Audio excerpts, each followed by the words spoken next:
When an intricate glass object shatters, we immediately recognize the direction of the event.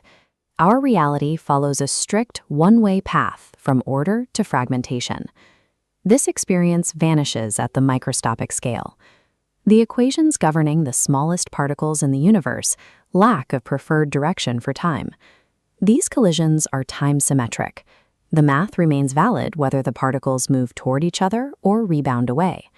For a single atom, the distinction between past and future is mathematically irrelevant. This creates a structural conflict.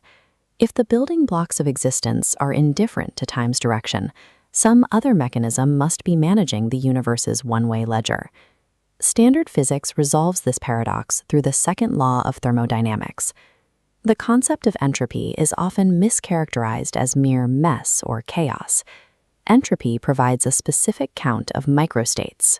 This visualization shows how many different microscopic arrangements can produce the same macroscopic state. Isolated systems move toward more probable macrostates by statistical necessity.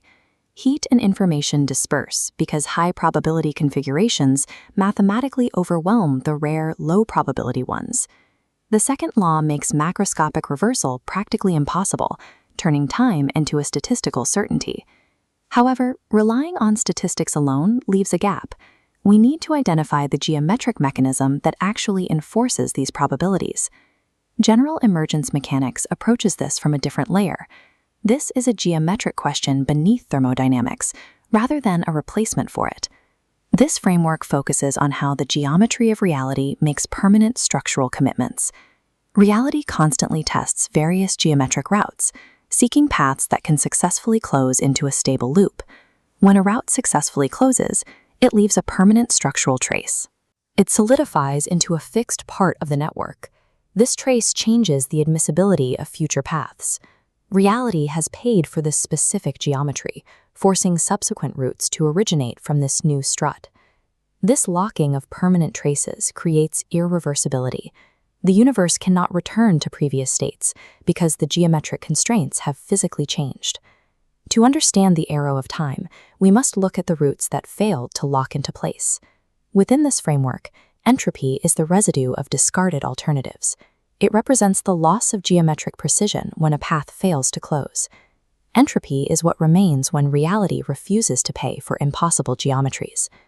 Entropy serves as the physical graveyard of impossible choices.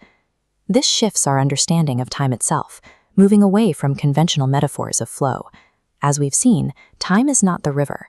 Time is the wake left by routes that were allowed to persist. The arrow of time is an emergent consequence of these irreversible commitments, not a fundamental command or an external force. Time is not the driver. Time is the footprint. The arrow writes itself. In this framework, time is geometry remembering entropy. Thermodynamics manages the probabilities of what might happen, but geometry maintains the ledger of what actually occurred. The universe does not have a built-in clock. It has a built-in accountant. If you want the written foundations behind this series, the books, papers, and playlists are linked below. The videos are the gateway. The books and papers are the foundation layer.